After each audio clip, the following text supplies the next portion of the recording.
تو تحریک چلانے والوں کو زینت امان سے لے کے سیتا وائٹ تک سارے یاد کروا دیں، اور بکروں کے خون سے لے کے تو جو پلاٹ ہیں جہاں پہ یونیورسٹیاں بنی ہوئی ہیں سب بتلا دیا جائے گا، اور فنڈنگ کے سارے ذرائع کھول دیے جائیں گے۔ یہ چھپا ہوا تو کچھ بھی نہیں ہوتا، لوگ چپ ہوتے ہیں، اپنی باری کے منتظر ہوتے ہیں کون سی چیز کب کام آنی ہے۔ لہٰذا یہ پھر اگر آپ دوسروں کے ہاتھ میں کھیلیں گے تو یہ مت سمجھیں کہ کھیل آپ کے ہاتھ میں آئے گا۔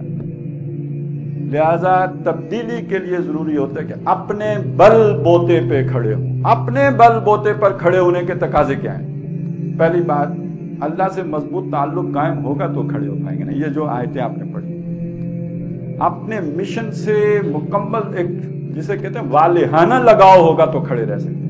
ٹیمپٹیشن آپ کو دی جائیں گی، آپ نہیں آئیں گے۔ حضور کو نہیں کہا گیا تھا آئیے ہم آپ کو اقتدار دے دیتے ہیں، بادشاہ بنا دیتے ہیں، دولت دے دیتے ہیں، اعلیٰ خاندان میں شادیاں کروا دیتے ہیں؟ یہ سب کیا تھا؟ یہ وہی کچھ تھا نا کہ وزارت دے دیتے ہیں، آپ کو نظریاتی کونسل کا چیئرمین لگا دیتے ہیں۔ آئیے نا، آپ دین کی خدمت کرنا چاہتے ہیں تو کوئی ضروری ہے کہ آپ انقلابی تحریک ہی چلا کر کریں؟ آئیے آئیے، ہم نے نظریاتی کونسل بنائی ہوئی ہے، اس کے چیئرمین ہی آپ کے لیے رکھی ہوئی ہے۔ یہ شریک عدالت بنائی ہوئی ہے، آخر کار کو آپ کو جج بنا دیتے ہیں۔ جی کوئی بات نہیں ہے، آپ کے پاس ڈگری نہیں ہے، جاری کروا دیتے ہیں۔ ڈگری ہوتی ہے، اصلی ہو کے نقلی ہو دے دیتے ہیں آپ کو۔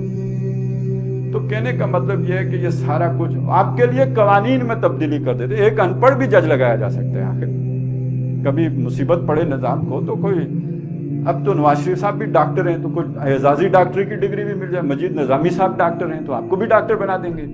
تو یہ سارے لالچ اور دوسری طرف سے وہ تشدد اس پہ کھڑا رہنے کے لیے جب تک والہانہ عشق اپنے نصب العین کے ساتھ اور اللہ سے گہرا تعلق نہ ہو نہیں ہو سکتا۔ اور دوسری بات یہ کہ یہ شعور ہو کہ دوسرے کا سہارا نہیں لینا۔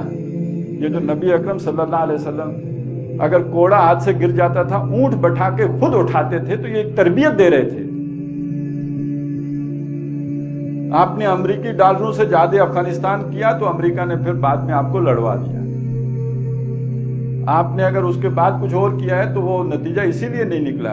سہارے جب دوسرے ہوں تو پھر نتیجے صحیح برآمد نہیں ہوتے۔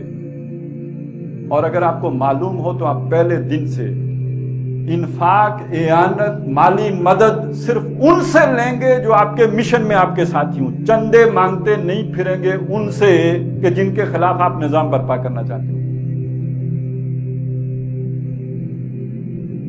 اور اگر باہر سے کوئی سگنل آئے گا بھی تو آپ اپنی طاقت دیکھیں گے، دوسرے کے اس پر جو ہے آنگن کو دیکھ کر جو ہے وہ گھنگرو نہیں باندھ لیں گے۔